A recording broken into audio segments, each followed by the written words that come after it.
السلام علیکم ورحمۃ اللہ وبرکاتہ۔ جس وقت مصطفیٰ کریم علیہ الصلوۃ والسلام کا وصال پرملال ہوا، اس وقت صرف جنازہ کے اندر حضرت علی شامل تھے اور دیگر صحابہ خلافت کے چکر میں تھے، تو لہٰذا حضرت علی کی ہی بات مانی جائے گی اور آپ کا نام عزت سے لیا جائے گا۔ دوسرے کسی صحابی کو یہ حق نہیں پہنچتا کہ ان کا نام عزت سے لیا جائے، کیونکہ وہ نعوذ باللہ اس وقت غداری کر رہے تھے، جبکہ وفاداری کا حق حضرت علی المرتضیٰ نے ادا کیا تھا۔ یہ کچھ باتیں ہیں جن کا تذکرہ اہل اسلام کے صف میں کچھ لوگ کرتے ہیں، اور ان کا دعویٰ یہ ہے کہ حضرت علی المرتضیٰ نے نبی پاک صلی اللہ علیہ وسلم کی نماز جنازہ پڑھائی اور آپ امامت کروا رہے تھے۔ آئیے تاریخ کے صفحات کھنگالتے ہیں اور آج ہم یہ ثابت کرتے ہیں کہ نبی پاک صلی اللہ علیہ وسلم کے وصال پرملال کے وقت آپ کی نماز جنازہ کس طرح پڑھی گئی تھی، اور کیا حضرت علی المرتضیٰ نے نماز جنازہ کی امامت کروائی تھی یا نہیں۔ پیر محمد کرم شاہ صاحب نے اپنی کتاب ضیاء النبی میں ابن کثیر کے حوالے سے لکھا ہے، سرکار دو عالم صلی اللہ علیہ وسلم نے وصیت فرمائی تھی کہ مجھے غسل دینے اور کفن پہنانے کے بعد میری مرقد کے کنارے مجھے رکھ دیا جائے اور پھر کچھ وقت کے لیے تمام لوگ حجرے سے باہر نکل جائیں۔ محمد بن اسحاق نے حضرت ابن عباس سے روایت کیا ہے کہ نبی پاک صلی اللہ علیہ وسلم کے وصیت کے مطابق حضور کے وصال کے بعد کفن پہنا کر حضور کے جسد اطہر کو حجرہ شریف میں رکھ دیا گیا اور تمام لوگ حجرہ شریف سے باہر نکل آئے۔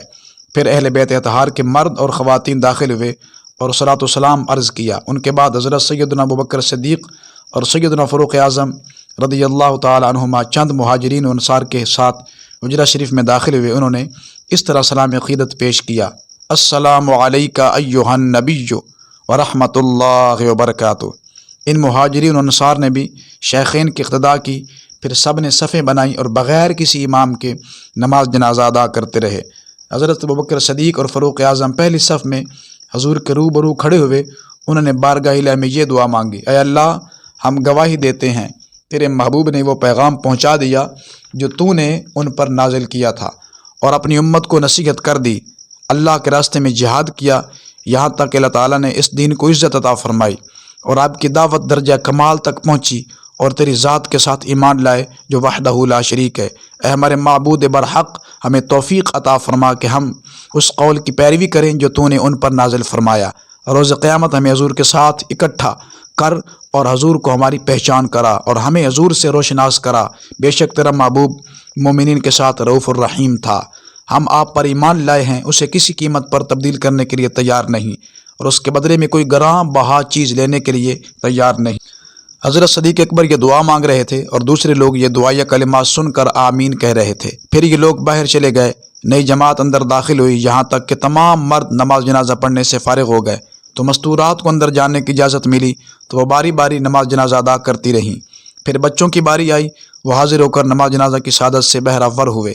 بچوں کے بعد غلاموں کو حجرہ شریف میں جا کر نماز جنازہ پڑھنے کا اذن دیا گیا۔ الغرض تمام لوگوں نے باری باری گروہ در گروہ یہ شرف حاصل کیا، کوئی آدمی بھی اس نماز جنازہ کی امامت نہیں کرا رہا تھا۔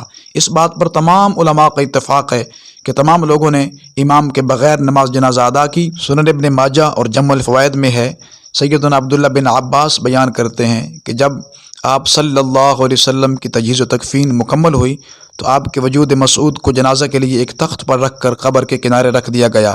ایک ایک گروہ حجرہ مقدسہ میں داخل ہوتا اور تنہا نماز پڑھ کر باہر آ جاتا، کوئی کسی کی امامت نہیں کراتا تھا۔ بغیر امام کے نماز جنازہ پڑھی جاتی تھی، گویا آپ خود ہی امام تھے۔ شمائل ترمذی میں ہے، حضرت صدیق اکبر رضی اللہ تعالیٰ عنہ سے پوچھا گیا، رسول الثقلین صلی اللہ علیہ وسلم کی جنازہ کی نماز پڑھی جائے یا نہیں؟ تو آپ نے فرمایا ہاں، جنازہ پڑھو۔ لوگوں نے پوچھا کس طرح پڑھیں؟ حضرت صدیق اکبر نے فرمایا لوگوں کا ایک ایک گروہ حجرہ میں جائے اور تکبیر کہے، پھر درود شریف پڑھے اور دعا پڑھ کر باہر آ جائے، پھر دوسرا گروہ داخل ہو کر اسی طرح تکبیر کہے اور دعا اور درود کے بعد واپس آ جائے۔ اسی طرح سب لوگوں نے نماز پڑھی۔ طبقات ابن سعد میں ہے کہ جب آقا کریم صلی اللہ علیہ وسلم کے وجود مسعود قبر کے کنارے پہ رکھا گیا تو حضرت علی المرتضیٰ رضی اللہ تعالیٰ عنہ نے فرمایا کہ امامت کے لیے کوئی آدمی کھڑا نہ ہو، تمہاری امامت کے فرائض اس وقت بھی وہ خود ہی انجام دیں گے جو تمہاری زندگی میں تمہارے امام تھے۔ امام زرقانی لکھتے ہیں، سیدنا عبداللہ بن مسعود سے ایک طویل حدیث روایت ہے جس میں آپ بیان فرماتے ہیں کہ سانحہ ارتحال سے ایک ماہ قبل سرور کون و مکان صلی اللہ علیہ وسلم نے اپنے صحابہ سے اپنے وصال اور تجہیز و تکفین کے متعلق گفتگو فرمائی۔ صحابہ نے دریافت کیا آپ کو غسل کون دے گا؟ فرمایا میرے اقربا۔ عرض کیا گیا آپ کو کفن انہی کپڑوں میں دیا جائے گا؟ تو ارشاد فرمایا اگر تم چاہو تو سفید مصری کپڑوں میں یا یمنی حلہ میں کفن دے دینا۔ آپ سے پوچھا گیا کہ آپ کی جنازہ کس طرح پڑھی جائے گی؟ تو آپ نے فرمایا جب تم غسل اور کفن سے فارغ ہو جاؤ تو جنازہ تختہ پر رکھ دینا اور تھوڑی سی دیر کے لیے باہر چلے جانا۔ سب سے پہلے حضرت جبریل اپنے لشکر کے ساتھ نماز جنازہ پڑھیں گے، پھر میکائیل، پھر اسرافیل اور بعد میں اسرائیل فرشتوں کے لشکر کے ساتھ جنازہ ادا کریں گے۔ اس کے بعد تم لوگ گروہ در گروہ داخل ہونا۔ فصلوا علی وسلموا تسلیما، پھر مجھ پر درود و سلام پیش کرنا۔ جس وقت مرد جنازے سے فارغ ہو جائیں تو عورتیں جنازہ پڑھیں۔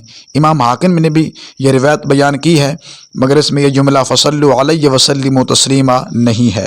زرقانی طبقات ابن سعد، مستدرک حاکم، روض الانف اور شمائل ترمذی ابن کثیر کے حوالے سے ہم نے یہ ثابت کر دیا ہے کہ آقا کریم صلی اللہ علیہ وسلم کی جنازہ پڑھی گئی تھی، لیکن آپ کے جنازہ کا انداز یہ نہ تھا جیسا کہ عام اہل اسلام کا ہوا کرتا ہے۔ مصطفیٰ کریم علیہ الصلوۃ والسلام کے حجرہ پاک میں، حجرہ سیدہ عائشہ صدیقہ میں تمام صحابہ گروہ در گروہ جاتے رہے اور درود و سلام کے تحائف پیش کرتے رہے، کوئی بھی کسی کا امام نہیں تھا۔ تو یہ کہنا کہ حضرت مولا کائنات نے امامت کروائی تھی، یہ حضرت مولا کائنات پہ بہت بڑا الزام ہے، اور یہ کہنا کہ دیگر صحابہ نے نماز جنازہ نہیں پڑھی تھی، یہ ان پر بہت بڑا الزام۔ حقیقت سے بے خبر رہنے کی وجہ سے یہ باتیں کی جاتی ہیں، لہذا ضروری ہے کہ تاریخ اسلام کے صفحات کو کھنگالا جائے، حقیقت کے قریب ہونے کی کوشش کی جائے، ایسی غلط باتیں نہ پھیلائی جائیں جن کے کرنے سے اہل اسلام کے درمیان انتشار پیدا ہوتا ہو۔